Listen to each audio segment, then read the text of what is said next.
This is the one and only Ivan, chapters 67 through 70. Chapter 67, My Place. Mac grew sullen. I grew bigger. I became what I was meant to be, too large for chairs, too strong for hugs, too big for human life. I tried to stay calm, to move with dignity. I did my best to eat daintily, but human ways are hard to learn, especially when you're not a human. When I saw my new domain, I was thrilled, and who wouldn't have been? It had no furniture to break, no glasses to smash, no toilets to drop Mac's keys into. It even had a tire swing.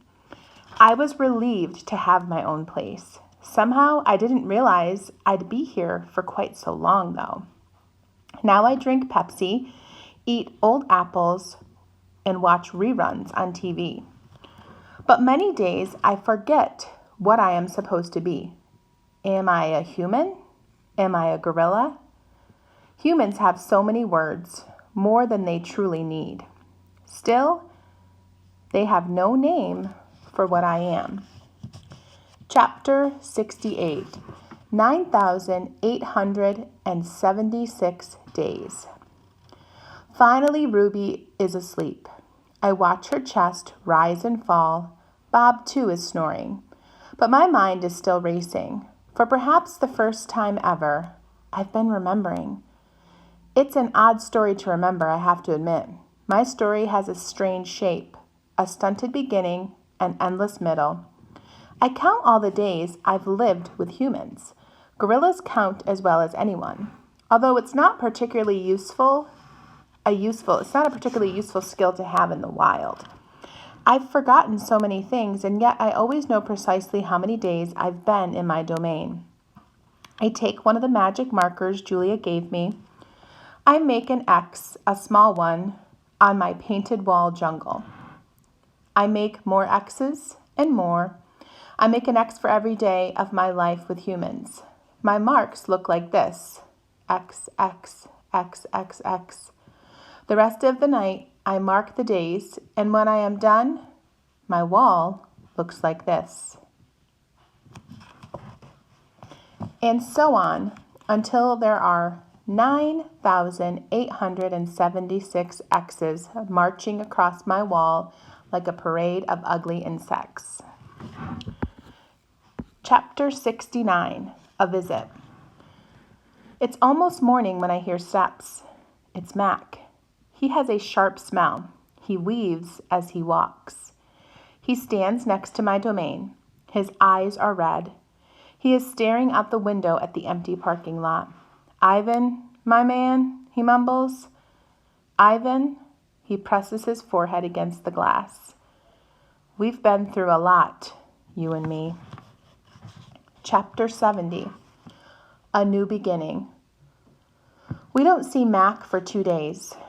When he returns, he doesn't talk about Stella. Mac says he is anxious to teach Ruby some tricks. He says the billboard is bringing in more visitors. He says it's time for a new beginning. All afternoon and into the evening, Mac works with Ruby. Ruby's feet are looped with rope so that she cannot run. A heavy chain hangs off her neck. Mac shows her Stella's ball, her pedestal, her stool. He introduces her to Snickers. When Ruby obeys Mac, he gives her a cube of sugar or a bit of dried apple. And when she doesn't, he yells and kicks at the sawdust.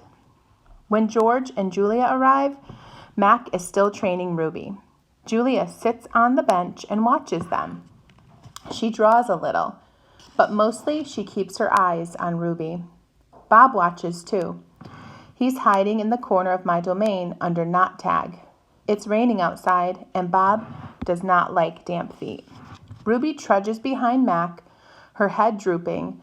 Endlessly they circle the ring. Sometimes Mac slaps her flank with his hand. Suddenly, Ruby jerks to a stop. Mac pulls the chain hard, but Ruby refuses to move. Come on, Ruby. Mac is almost pleading. What is your problem? She's exhausted, I say to myself. That's the problem. Mac groans. Idiot elephant. Idiot human, Bob mutters. Walk, Ruby, I say, although I know she's so far away that she can't hear me. Do what he says. Walk, Mac commands. Now. But Ruby doesn't walk. She plops her rump on the sawdust floor.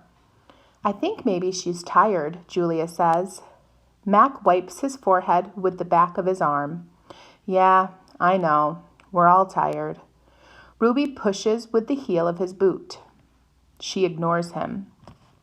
George looks over from the food court where he is wiping off tables.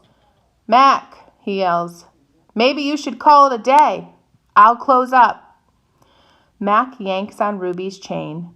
She's as anchored as a tree trunk. He pulls harder and falls to his knees.